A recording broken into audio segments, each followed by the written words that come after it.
My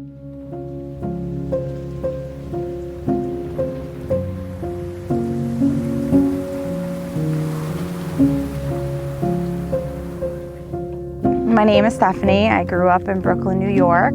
We first met at the Hill Center at St. Joseph's College, which is where we both went to college. We didn't go at the same time. But I was on the student government. I was part of the campus activities board, and we had an event where it was East versus West at a basketball match, and he was PA announcing. My name is Thomas. I grew up in Bensonhurst, Brooklyn. We met at the newly erected gym at my college, and from time to time I was asked to do the PA announcing. Good evening, ladies and gentlemen, and welcome home once again. We proudly welcome you to the grand opening of the Hill Center here at St. Joseph's College, Brooklyn campus. This was a huge game. It was East versus West. It was the Long Island campus, who, all the funding goes to, against the small little Brooklyn campus. And it was our new gym, and the environment, and it was like a big playoff game at Barclays Center. And I think there was even a guy that won 50 grand on a half-court shot, 25 grand. I think there's a video of it too. It was just a surreal night. And I walked over to the other side during halftime, and Sherry introduced Stefanie and I. Well, she actually introduced a bunch of people, but I could only really just focus on one of them. So she introduced us, and then I went back to my bleacher, and he continued PA announcing the game.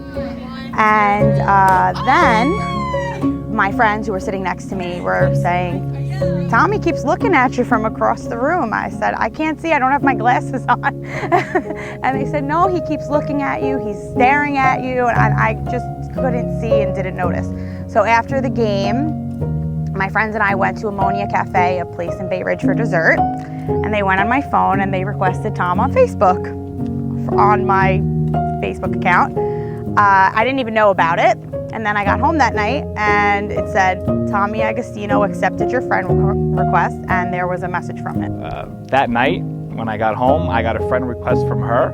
And typically it's not that way, it's the other way around. Typically the guy has to go out of his way and say, "I'd like to talk to you," right? So she sent the friend request, and I said, "Oh, maybe she's interested." Turns out it wasn't her, but we talked, then we just had so much in common from the get-go, and we took it from there.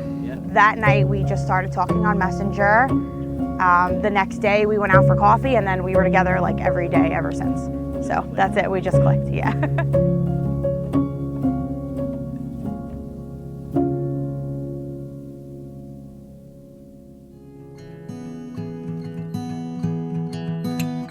Steph, as I do with everything, I'm writing these promises at the last possible moment, right after I had some food at the Rolling Brunch.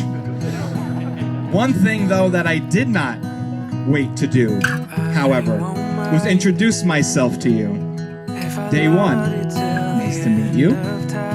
Day two, have a parking lot date at, yes, the Dunkin' Donuts. And day 7, tell you I love you. Day 7. Yeah, I work quick. What some girls would consider a red flag, you saw it as a green light. September 6th last year, I had the time of my life. We officially tied the knot, and you made me the happiest man on the face of the earth. We were planning this big trip, first big trip that we were going on, and I said, let's make it special. Let's make it a trip that she'll never forget. So let's go to Iceland and let's find somewhere that we could propose. We were going to Iceland on a trip. We had never been on a big trip before.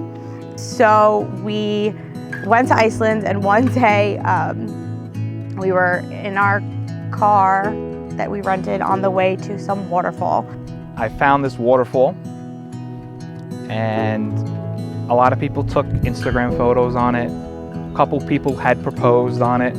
You had to, it was in between mountains, and you had to go through a lake, and you had to hop on the rock so that you didn't get wet. And it was like probably the most adventurous I've ever been. I got up on the rock, and I had been talking to a photographer for months. And that photographer, I had Skyped with him on multiple occasions when she was out working. We were up on a rock taking a selfie. I noticed him, I kind of winked, and he said, good to go. So I saw him look at that guy. I said, oh, maybe we're gonna have a surprise photo shoot. And then we were taking a selfie up there, and he starts talking to me about how he's always dreamt of this moment. And then at that moment I said, he's about to propose. Inaudible because of the waterfall, and it was kind of loud, but I said something like, you know, this is the moment that I've been waiting for all my life. You make me the happiest person in the world.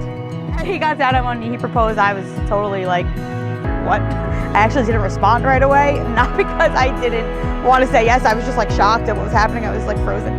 But she said yes. We came down, a couple people were there, they were clapping, and then the photographer followed us around the whole day to the black sand beaches, to the waterfalls that we walked behind, finished off with a helicopter ride, popping champagne on a volcano. We popped champagne, we toasted to our engagement, and then we enjoyed the rest of our trip. So it was awesome. We were in heaven the rest of the trip. It was amazing. Tommy, you have truly been the greatest blessing in my life. You are my best friend, my biggest support, my rock, and my world. They may say love at first sight doesn't exist, but it definitely did. For you, at least. Same story. When you told me you loved me a week after I met, I literally thought you were nuts, and now I know you are. Just kidding.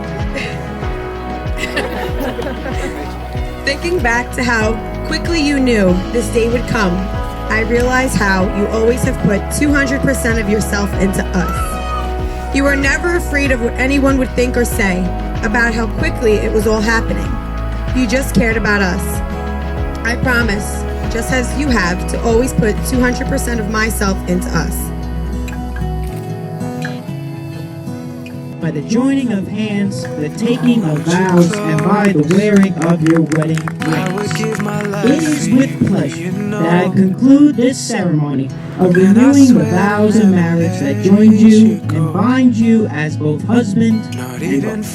Thomas, you may kiss your beautiful bride.